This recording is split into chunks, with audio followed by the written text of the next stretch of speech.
Welcome to Satya TV Telugu బులెటిన్ల ముందుగా headlines.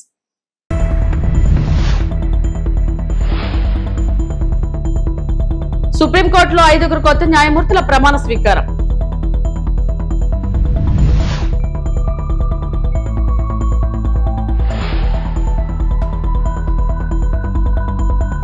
సంక్షేమం అభివృద్ధి తెలంగాణ ప్రభుత్వ లక్ష్యం. తెలంగాణ సీఎం రేవంత్ రెడ్డి.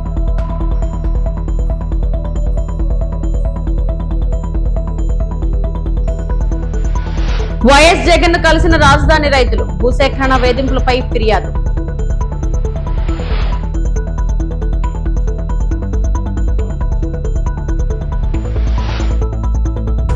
కేసీఆర్ త్యాగాలతోనే తెలంగాణ సాధన. కేటీఆర్ వ్యాఖ్యలు.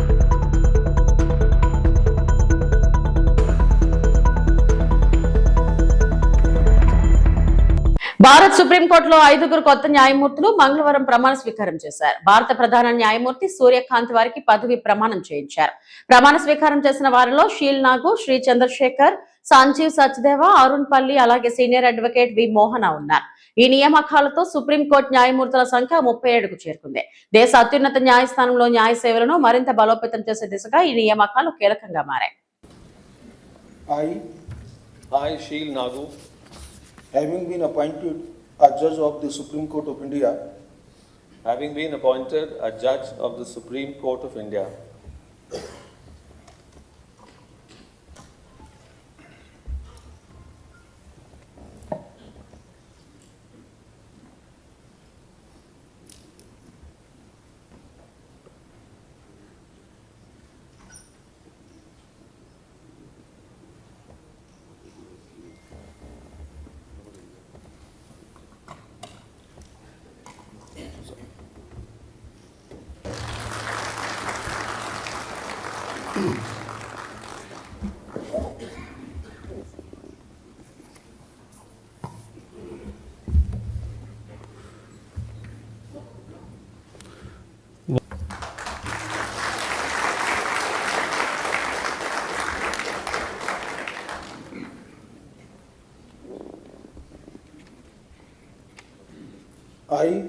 I, Sanjeev Sachdeva, having been appointed a judge of the Supreme Court of India, having been appointed a judge of the Supreme Court of India, do swear in the name of God do swear in the name of God that I will bear true faith and allegiance to the appointment of Honorable Chief Justice Arun Palli reads as under.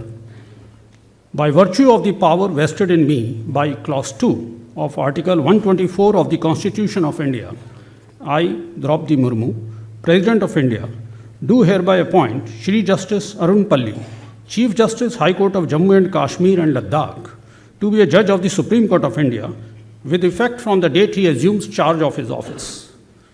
Given at Rashtrapati Bhavan, New Delhi, this first day of June in the year 2026, 11th Jyeshtha 1948 Saka, in the 77th year of the Republic of India.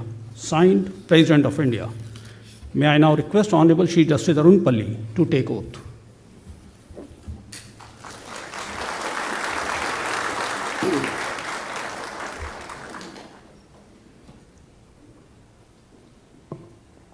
I, Arun Palli, having been appointed a judge of the Supreme Court of India, having been appointed a judge of the Supreme Court of India, do swear in the name of God do swear in the name of God that I will bear true faith and allegiance to the Constitution of India as by law established. that I will bear true faith and allegiance to the Constitution of India. Warrant of appointment of Honorable Srimati Venkata Subramani Mohana reads as under.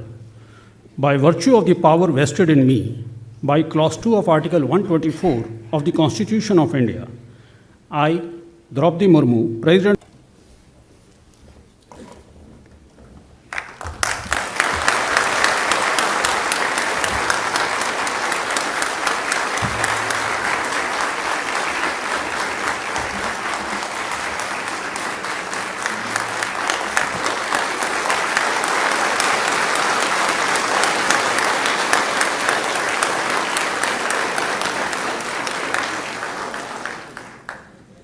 May I have your Lordship's permission to conclude the proceedings? Sir, the court. कितने बजे? The court will resume the regular work at 11:30 a.m.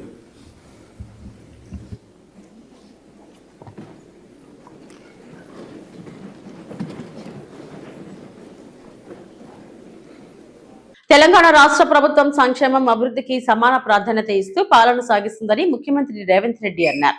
Secunderabad parade grounds లో నిర్వహించిన తెలంగాణ రాష్ట్ర అవతరణ దినోత్సవ వేడుకల్లో జాతీయ జెండాను ఆవిష్కరించిన ముఖ్యమంత్రి రాష్ట్ర ప్రజలకు శుభాకాంక్షలు తెలిపారు. దేశానికి ఆదర్శంగా నిలిచే విధంగా తెలంగాణలో అనేక సంక్షేమ పథకాలను అమలు చేస్తున్నామని పేర్కొన్నారు.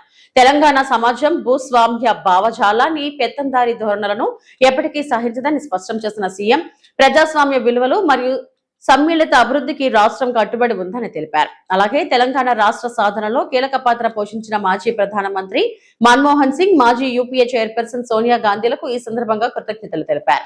తెలంగాణ రాష్ట్ర అవతరణ దినోత్సవ వేడుకలు రాష్ట్ర ప్రగతి, విజయాలు మరియు భవిష్యత్ లక్ష్యాలను ప్రతిబింబిస్తూ ఘనంగా నిర్వహించబడ్డాయి. జూన్ 2 మనం కలలు గన్న స్వరాష్ట్ర స్వప్నాన్ని నిజం చేసిన ఆనాటి ప్రధానమంత్రి స్వర్గీయ శ్రీ మన్మోహన్ సింగ్ గారు, నాటి యూపీఏ చైర్పర్సన్ శ్రీమతి సోనియా గాంధీలకు 4 కోట్ల తెలంగాణ ప్రజల తరఫున ప్రత్యేక ధన్యవాదాలు, కృతజ్ఞతలు తెలియజేస్తున్నాను. అభివృద్ధి, సంక్షేమం ఒక ఎత్తు, ఆత్మగౌరవం, స్వేచ్ఛ, సామాజిక న్యాయం మరో ఎత్తు. తెలంగాణ ఆవిర్భావ ఒక ప్రత్యేక ఘట్టం. దశాబ్దాలు ఉద్యమం చేసి రాష్ట్రాన్ని సాధించుకున్నది కేవలం సంక్షేమం, అభివృద్ధి కోసమే కాదు, ఆత్మగౌరవం, స్వేచ్ఛ, సామాజిక న్యాయం కోసం ఈ గడ్డపై ప్రతి బిడ్డ పోరాటం చేశారు. పెత్తందారీతనానికి వ్యతిరేకంగానే ఈ రాష్ట్రంలో పోరాటాలు జరిగాయి. నాటి రాచరికం నుండి నిన్నటి నియంతృత్వం వరకు తెలంగాణ తిరుగుబాటు చరిత్ర మొత్తం చెబుతున్న సత్యం ఇదే. ఈ చరిత్రకు మనం సజీవ సాక్షులం. రాచరిక ఆలోచనలు, నియంతృత్వ పోకడలను ఓడించి కొత్త చరిత్రను రాసుకోవడం కోసం తెలంగాణ రాష్ట్ర ఆవిర్భావ దినోత్సవం సందర్భంగా హైదరాబాద్ లోని తెలంగాణ భవన్ లో నిర్వహించిన వేడుకల్లో బీఆర్ఎస్ వర్కింగ్ ప్రెసిడెంట్ కేటీఆర్ జాతీయ జెండాను ఆవిష్కరించారు. అనంతరం పార్టీ శ్రేణులను ఉద్దేశించి మాట్లాడిన ఆయన రాష్ట్రంలోని ప్రస్తుత కాంగ్రెస్ ప్రభుత్వంపై తీవ్ర విమర్శలు గుప్పించారు. ఒకప్పుడు అభివృద్ధి, సంక్షేమానికి ప్రతీకగా నిలిచిన తెలంగాణ ప్రస్తుతం సంక్షోభంలోకి నెట్టబడిందని అన్నారు. తెలంగాణ ఉద్యమ స్ఫూర్తిని ప్రజల్లో నింపేందుకు బీఆర్ఎస్ అధినేత కేసీఆర్ ఎన్నో పాటలు రాశారని కేటీఆర్ గుర్తు చేశారు. ఉద్యమ ప్రస్థానంలో కేసీఆర్ అనేక పాత్రలు పోషించారని, తెలంగాణ సాధన కోసం తన జీవితాన్ని అంకితం చేశారని పేర్కొన్నారు. తెలంగాణ వచ్చుడో కేసీఆర్ సచ్చుడో అనే నినాదంతో ముందుకు సాగి ప్రత్యేక రాష్ట్రాన్ని సాధించారన్నారు. కేసీఆర్ జీవితగాథపై సినిమా తీయాలని ఒక దర్శకుడు తనను కలిసిన సందర్భాన్ని కేటీఆర్ ప్రస్తావించారు. కాళేశ్వరం ప్రాజెక్టు పూర్తయిన తర్వాత ఆలోచిద్దామని కేసీఆర్ చెప్పారని, తెలంగాణ ఆవిర్భావం అనేది అన్ని ప్రతికూల పరిస్థితులను ఛేదించి సాధించిన చారిత్రక విజయమని ఆ దర్శకుడు అభిప్రాయపడ్డారని తెలిపారు. కేసీఆర్ అనే 3 అక్షరాల ముందు ముఖ్యమంత్రి అనే పదవి చాలా చిన్నదిగా కనిపిస్తుందని ఆయన వ్యాఖ్యానించినట్లు చెప్పారు. తలుచుకుంటే ఎన్ని ఘట్టాలు, 1 మిలియన్ మార్చ్, ఒక సాగరహారం, రాష్ట్రమంతటా రహదారుల దిగ్బంధం, ఒక వంట వార్పు, ఒక దీక్షా దివస్, అన్నిటి ఫలితంగా విజయ దివస్. డిసెంబర్ 9, 2009. 1 కాదు, 2 కాదు, ఎన్ని సందర్భాలు, మరి ఎన్ని రకాలుగా అద్భుతమైన పోరాటాలు జరిగినాయో నేను మీకు మళ్ళీ గుర్తు చేయాల్సిన అవసరం లేదని అనుకుంటా ఉన్నా. అందుకే మరి 14 ఏళ్ళు పోరాడి చివరికి రాష్ట్రం సిద్ధించిన తర్వాత మరి అప్పుడే పుట్టిన పసిగుడ్డు లాంటి తెలంగాణ ప్రజలు ఇంకెవ్వరిని నమ్మకుండా విఘ్నులైన ప్రజలు కాబట్టే ఆ రోజు ఉద్యమ నాయకుడే ఈ ఉజ్వల ప్రస్థానానికి వారే కరెక్ట్ అని చెప్పి వారి చేతిలోనే బాధ్యత పెట్టినారు. ఇదే రోజు సరిగ్గా 12 ఏళ్ల కిందట ఇదే రోజు కేసీఆర్ గారు ముఖ్యమంత్రిగా పదవీ బాధ్యత చేపట్టిన రోజు కూడా ఇదే రోజు అనే మాట కూడా నేను మీకు గుర్తు చేస్తా ఉన్నా. మళ్ళీ ఒక మాట కూడా నేను చెప్తా ఉన్నా, 2028 డిసెంబర్లో తిరిగి కేసీఆర్ గారు మళ్ళీ ముఖ్యమంత్రిగా ప్రమాణ స్వీకారం చేస్తారు అనే మాట కూడా ఖరాఖండిగా ఇవాళ తెలంగాణ ప్రజలే చెప్తా ఉన్నారు, నేను చెప్పడం కాదు. మరి పోరాట యోధుడే పాలకుడైతేనే న్యాయం జరుగుతుందని ప్రజలు విశ్వసించి వారి చేతుల్లో బాధ్యత పెడితే మరి వెంటనే పనిలో పడ్డారు కేసీఆర్ గారు. ఒక పవిత్ర యజ్ఞంలాగా ప్రతి క్షణాన్ని కూడా మరి ఒక యుద్ధం లాగా, ఒక టాస్క్ లాగా తీసుకొని సర్వశక్తులు వడ్డి సంక్షోభాల సుడిగుండంలో ఉన్న తెలంగాణను గట్టెక్కించడమే లక్ష్యంగా బృహత్తర కార్యక్రమానికి శ్రీకారం చుట్టినారు. దశాబ్దాలు మనను దహించిన సమస్యలు ఒక్కొక్కటిగా వాటిని పరిష్కారం చేసుకుంటూ వచ్చినారు. ఇప్పుడు చెప్పుకుంటూ పోతే ఒకటి కాదు, రెండు కాదు. నెత్తురు గారిన నేలల్లో సాగునీళ్లు బారించిన కేసీఆర్ గారని ఇప్పుడే దేశపతి గారు చెప్పిన మాట.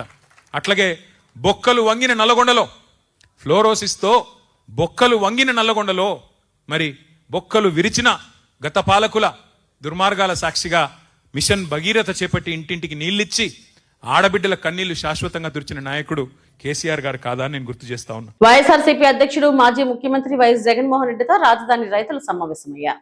భూసేకరణ పేరుతో ప్రభుత్వ వేధింపులపై రైతులు ఆయనకు ఫిర్యాదు చేశారు.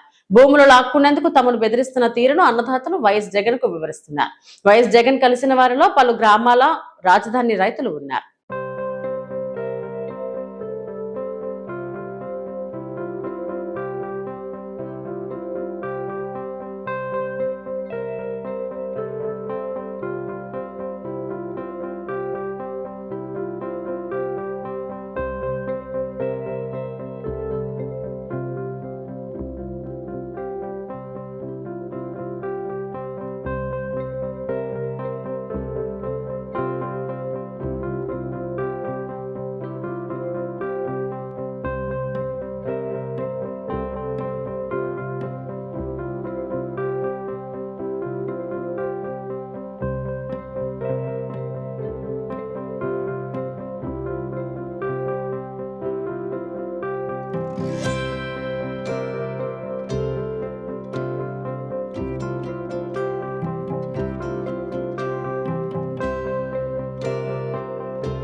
ప్రధానమంత్రి నరేంద్ర మోడీ నాయకత్వంలోని కేంద్ర ప్రభుత్వం 12 సంవత్సరాలు పూర్తి చేసుకున్న సందర్భంగా తిరుపతిలో బీజేపీ జిల్లా స్థాయి కార్యశాల నిర్వహించింది.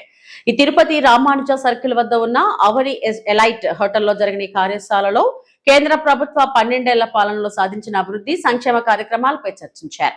బీజేపీ తిరుపతి జిల్లా అధ్యక్షుడు సామంతి శ్రీనివాస్ ఆధ్వర్యంలో జరిగిన ఈ కార్యక్రమంలో పార్టీ నాయకులు కార్యకర్తలు పాల్గొన్నారు. ప్రజలకు ప్రభుత్వ విజయాలను మరింతగా చేరవేయాలని నాయకులు పిలుపునిచ్చారు. సామంతి శ్రీనివాస్ మాటల్లో ప్రధానమంత్రి నరేంద్ర మోడీ నాయకత్వంలో దేశం గత 12 సంవత్సరాల్లో అన్ని రంగాల్లో విశేష అభివృద్ధి సాధించింది.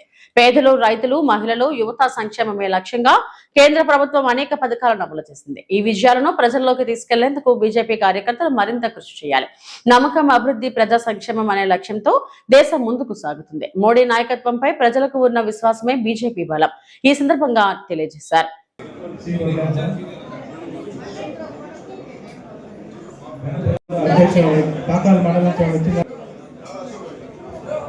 భారతీయ జనతా పార్టీ కేంద్ర పార్టీ ఇచ్చినటువంటి పిలుపు మేరకు జూన్ నెలలో చేపట్టాల్సినటువంటి అంతర్జాతీయ పర్యావరణ దినోత్సవము, అంతర్జాతీయ యోగా దినోత్సవము, నరేంద్ర మోదీ గారి యొక్క 12 సంవత్సరాల సుపరిపాలన పైన 3 రకాల కార్యక్రమాలు నిర్వహించుకోవాలని చెప్పడం జరిగింది. వాటిని దిగ్విజయంగా తిరుపతి జిల్లాలో నిర్వహించుకునేందుకు అవసరమైనటువంటి జిల్లా స్థాయి సన్నాహక సమావేశాన్ని తిరుపతి నగరంలో మనం నిర్వహించుకోవడం జరుగుతుంది.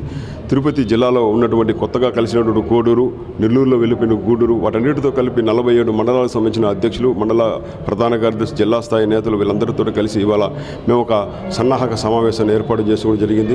2014 నుంచి ఇప్పటి వరకు విరామం మెరుగుకుండా ఈ దేశం అభివృద్ధి కోసం, దేశ ప్రజల సంక్షేమం కోసం పనిచేస్తున్న నరేంద్ర మోదీ గారి ప్రభుత్వంలో తీసుకున్నటువంటి నిర్ణయాలన్నింటినీ కూడా మనం ప్రజలకు చేరవేసే విధంగా, ప్రతి ఇంటిపై కమలం జెండా ఎగురేసే విధంగా, ప్రతి కార్యకర్త ప్రతి ఇంటిని వెళ్ళాలని చెప్పి ఈరోజు మేము సంకల్పం తీసుకోవడం జరిగింది. రానున్నటువంటి స్థానిక సంస్థలకు కూడా కార్యకర్తలను పోటీ చేసేదానికి సిద్ధం చేసే విధంగా డబుల్ ఇంజిన్ సర్కార్ ద్వారా ఆంధ్రప్రదేశ్లో జరుగుతున్నటువంటి అభివృద్ధి, దాంట్లో కేంద్ర ప్రభుత్వ భాగస్వామ్యం, ఈ వివరాలన్నింటినీ కూడా అందుకు అర్థమయ్యే విధంగా ఇవాళ కేంద్ర ప్రభుత్వ పథకాలు ప్రజలకు వరాలు అనేటువంటి పుస్తకాన్ని ఆవిష్కరించి ఇప్పటి నుంచి నెల రోజుల పాటు మేము ఈ జిల్లాలో ప్రతి మండలంలో, ప్రతి గ్రామంలో కూడా ఈ కార్యక్రమాన్ని నిర్వహించుకునేందుకు ఇక్కడ మేము సమావేశమయ్యాం. తిరుపతిలో తాతయ్యగుంట గంగమ్మ జాతర ముగిసిన అనంతరం కొనసాగుతున్న వారాల్లో భాగంగా 3వ మంగళవారం సందర్భంగా ఆలయానికి భారీ సంఖ్యలో భక్తులు తరలివచ్చారు. అమ్మవారిని చెరుకులతో సర్వాంగ సుందరంగా అలంకరించగా ప్రత్యేక పూజలు నిర్వహించారు. తాతయ్యగుంట గంగమ్మ ఆలయంలో 3వ మంగళవారం సందర్భంగా భక్తుల రద్దీ నెలకొంది. ఆలయ అధికారులు అమ్మవారిని చెరుకులతో అందంగా అలంకరించి ప్రత్యేక దర్శన ఏర్పాట్లు చేశారు. భక్తులు ఆలయ ఆవరణలో పొంగలు పెట్టి అమ్మవారికి మొక్కులు సమర్పించుకున్నారు. హిందువులతో పాటు కొంతమంది ముస్లిం మహిళలు కూడా ఆలయానికి వచ్చి పొంగలు పెట్టి చీరను సమర్పించి తమ భక్తిని చాటుకున్నారు. భక్తులకు ఎలాంటి ఇబ్బందులు కలగకుండా ఆలయ అధికారులు ప్రత్యేక ఏర్పాట్లు చేశారు.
తెలంగాణ ఆత్మగౌరవాన్ని దెబ్బతీసేలా ఎవరైనా మాట్లాడితే సహించబోమని తొంగతుర్తి కాంగ్రెస్ ఎమ్మెల్యే మందుల శామ్యూల్ హెచ్చరించారు.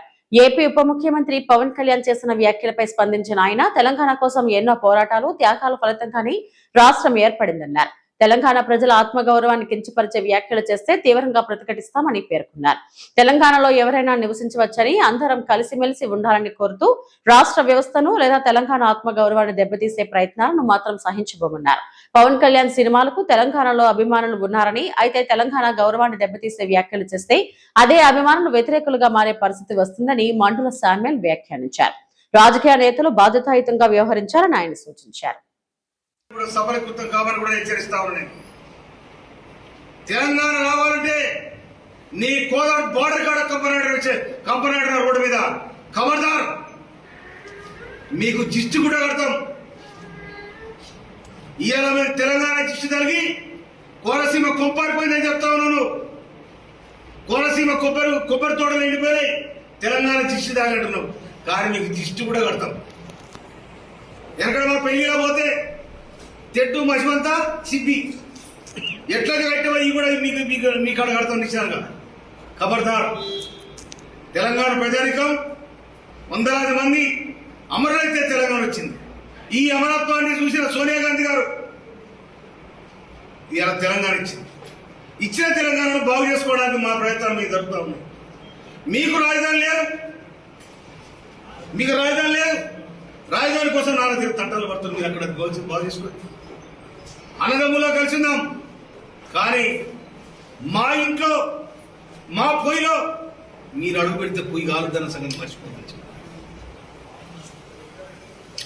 మా సిలిండర్కి నిప్పెట్టడానికి ప్రయత్నం చేస్తా ఉన్నారు. కానీ ఆ సిలిండర్ ద్వారా మేము వండుకొని తింటున్నాం. మాలో ఇబ్బంది పెట్టకండి. తెలంగాణ ప్రజలకు ఆత్మగౌరవంతో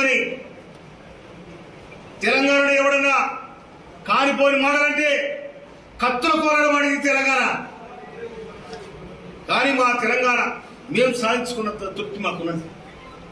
దాని వెనకాల సబ్బండ జాతులు, సబ్బండ పార్టీలు, మీ ఆంధ్రకున్న పార్టీలే 2009 డిసెంబర్ 9 తారీఖున ప్రకటిస్తే రాజీనామా చేసి వచ్చిన తెలంగాణ వెనక తీసే ప్రయత్నం చేసింది. అయినా కూడా 2013 జూన్ 2 తారీఖు నాడు తెలంగాణ రాష్ట్రం ఏర్పడింది. ఏర్పడిన తెలంగాణ రాష్ట్రంలో ఇక మీ పెత్తనం లేదు. మీ సాగుబాటు ఏంటి? మీరు హైదరాబాద్ బతకవచ్చు. హైదరాబాద్ నీళ్లు మాయి, గాలి మాది, రోడ్లు మాయి, తినే తిరిగి కూడా మాది. మీరు బతకొద్దంటలేదు, మీరు తిరగొద్దంటలేదు. కానీ మా ఆత్మగౌరవం మీద, మా వ్యవస్థ మీద, మా ఆత్మగౌరవం మీద, మా వ్యవస్థ మీద, మా ఐక్యత మీద మీరు దెబ్బ కొట్టాలని ప్రయత్నం చేస్తే తెలంగాణ ప్రజానమ్మకం క్షమించదని కూడా నేను మనకి ఇష్టం. ఎందుకంటే నువ్వు సినిమాలు ఆడినావు, నువ్వు ఇష్టం వచ్చాడు ఆడుకో. నీ సినిమాలు చూసి అభిమానం కూడా ఉండొచ్చు, నేను కాదడలే. మీ సినిమా చూడొద్దు అంటలేను, మీకు అభిమానం ఉండొద్దు అని అంటలేము. మీకు అభిమానం ఉంచుకోండి, సినిమాలు ఆడండి, సింధులేయండి, దుంకులాయండి, ఏమైనా చేయండి. కానీ సాధించుకున్న తెలంగాణ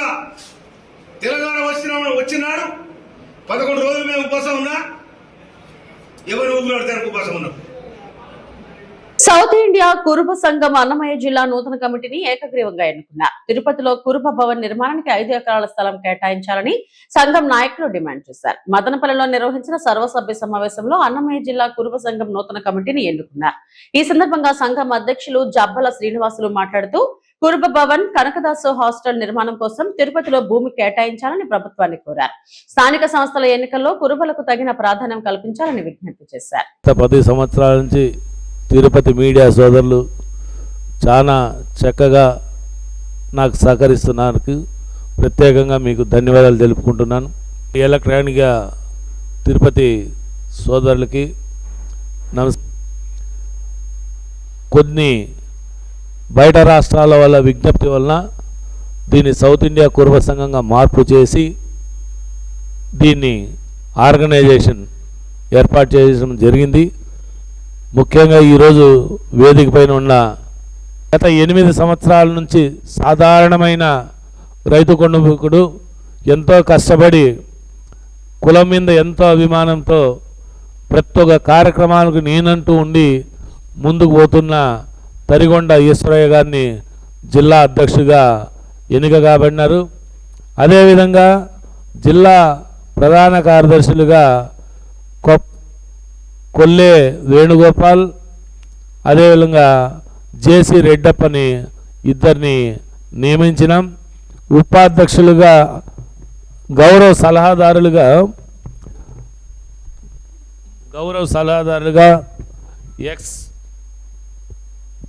ఎక్స్ కౌన్సిలరు కప్పల వెంకటరమణ గారిని, అదేవిధంగా ఆర్కే శ్రీనివాసులు ఎక్స్ సర్పంచు, అదేవిధంగా మాజీ మదనపల్లి మండలం ఎంపీపీ ఆంజనేయులు గారిని, అదేవిధంగా మరొక సర్పంచ్ మాజీ మల్లప్ప గారిని, అదేవిధంగా రాయచోటికి చెందిన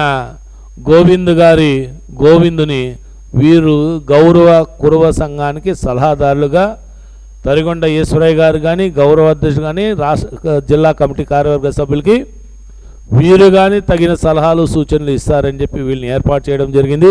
ఇవి ఇప్పటివరకు నా బులెటిన్ అప్డేట్స్. నమస్తే.